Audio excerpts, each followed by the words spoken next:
मैं कमलेश कुमार चौहान नोनिया सेना कल्पना कीजिए संस्थापक। कि नमक की खोज नहीं हुई होती तो क्या होता।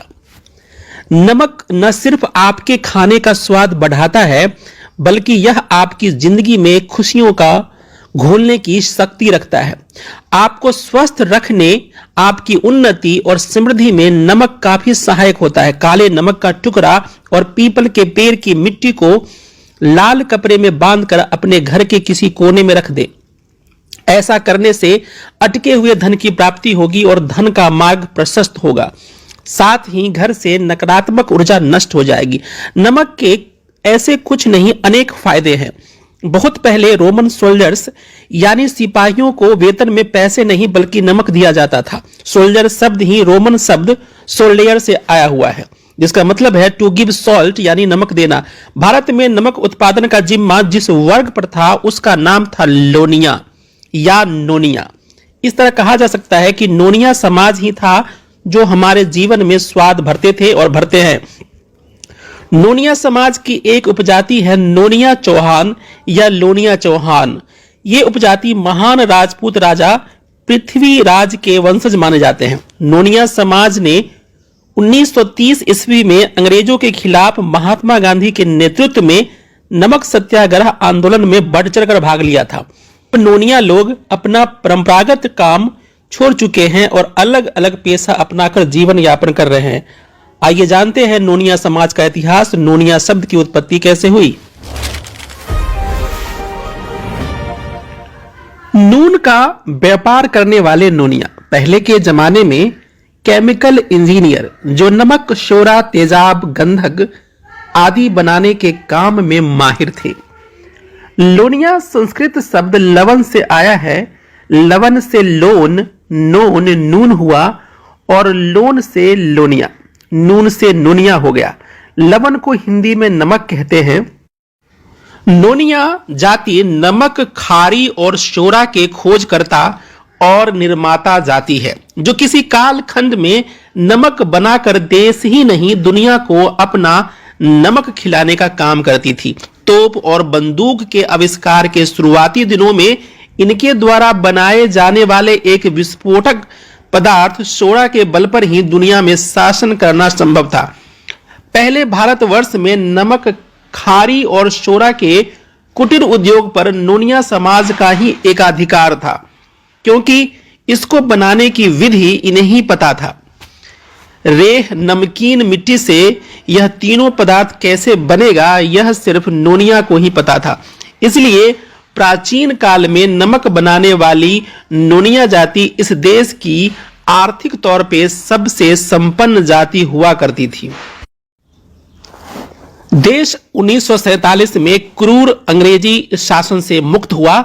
यह आजादी कई आंदोलनों और कुर्बानियों के बाद मिला था। अंग्रेजी सरकार के खिलाफ विद्रोह करने की शुरुआत नोनिया समाज को ही जाता है, जिसे इतिहास ने अनदेखा कर दिया है। यह विद्रोह 1700 से 1800 ईस्वी के बीच अंग्रेजी सरकार के खिलाफ हुआ था। बिहार के हाजीपुर, तिरहुत, सारण और पूर्णिया शोरा उत्पादन का प्रमुख केंद्र था। शोरे के इकट्ठे करने वाले एवं तैयार करने का काम नोनिया करते थे। अंग्रेजों का नमक और शोरा पर एकाधिकार होते ही अब नमक और शोरा बनाने वाले जाति नोनिया का शोषण प्रारंभ हो गया। जो शोरा नोनिया लोग पहले डच, पुर्तगाली और फ्रांसीसी व्यापारियों को अपनी इच्छा से अच्छी कीमतों पर बेचा करते थे, उसे अब अंग्रेजों ने अपने शासन और सत्ता के बल पर जबरदस्ती औने पौने दामों में खरीदना, लूटना शुरू कर दिया। नोनिया जाति के लोग अंग्रेजों के शोषण और बर्बरतापूर्ण व्यवहार से बहुत दुखी और तंग थे। नोनिया जाति के लोगों ने अंग्रेजों के खिलाफ सर उठाया था और बगावत कर डाला था, जो सन 1770 से 1800 ईस्वी तक लगातार 30 सालों तक चला। और नोनिया समाज के लोग अंग्रेजों से अकेले अपने दम पर 30 सालों तक लड़ते रहे। बिहार में छपरा में अंग्रेजों ने यहीं पर एक शोरे की फैक्ट्री खोली थी, जिसे सन 1771 में नोनिया विद्रोहियों ने लूट लिया था और फैक्ट्री में आग लगा दी थी। अगर भारत के कुछ लोग भी उस समय नोनिया विद्रोह में नोनिया जाति के लोगों का साथ दिया होता तो भारत अंग्रेजों के गुलाम होने से बच जाता और नोनिया समाज के लोग अंग्रेजों को भारत से मार भगाए होते। नोनिया समाज के लोगों ने वर्ष 1930 में महात्मा गांधी के नेतृत्व में अंग्रेजों के खिलाफ नमक सत्याग्रह आंदोलन में भाग लेकर न केवल लाखों की संख्या में अंग्रेजों के दमन का शिकार बने, बल्कि उनके पैतृक पेशा नमक बनाना भी बर्बाद हो गया। नोनिया समाज ने मिट्टी से नमक बनाकर नमक कानून तोड़ा था और एक ऐसा आंदोलन किया था जिस आंदोलन ने संपूर्ण भारत में पहली बार सफलता का परचम लहराया था।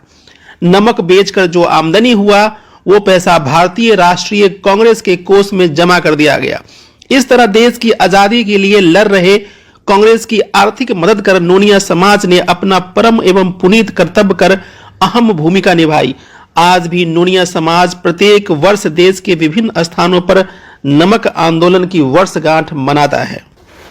खुद को पृथ्वीराज चौहान के वंशज मानता है नोनिया समाज। महान सम्राट पृथ्वीराज चौहान के बारे में पूरी दुनिया जानती है, जिन्होंने आक्रमणकारी मोहम्मद गोरी के खिलाफ वीरता के साथ युद्ध किया था। नोनिया समाज के लोग खुद को इसी महान सम्राट को खुद का वंशज मानते हैं। इस समाज के लोग मानते हैं कि उन्होंने 800 से 1192 ईस्वी के बीच भारतवर्ष में मुस्लिम आक्रमणकारियों को आने से रोका। लोनिया चौहान राजपूत की बड़ी आबादी उत्तर प्रदेश में रहती है। उत्तर प्रदेश के प्रतापगढ़, गोरखपुर, महाराजगंज और वाराणसी जिले में सबसे अधिक सघनता पाई जाती है। नोनिया समाज के लोग मानते हैं कि वे कभी उत्तर पश्चिमी भारत के शासक रहे अजमेर के राजा सोमेश्वर चौहान की अजय सेना का हिस्सा रहे। उस वक्त ये लोग 13-14 राजवंशों के क्षत्रिय सेनाओं में अग्निवंशी, चंद्रवंशी, नागवंशी और सूर्यवंशी लड़ाके के नाम से जाने जाते थे। औरंगजेब के शासन के खिलाफ भी नोनिया समाज ने लंबे समय तक संघर्ष किया।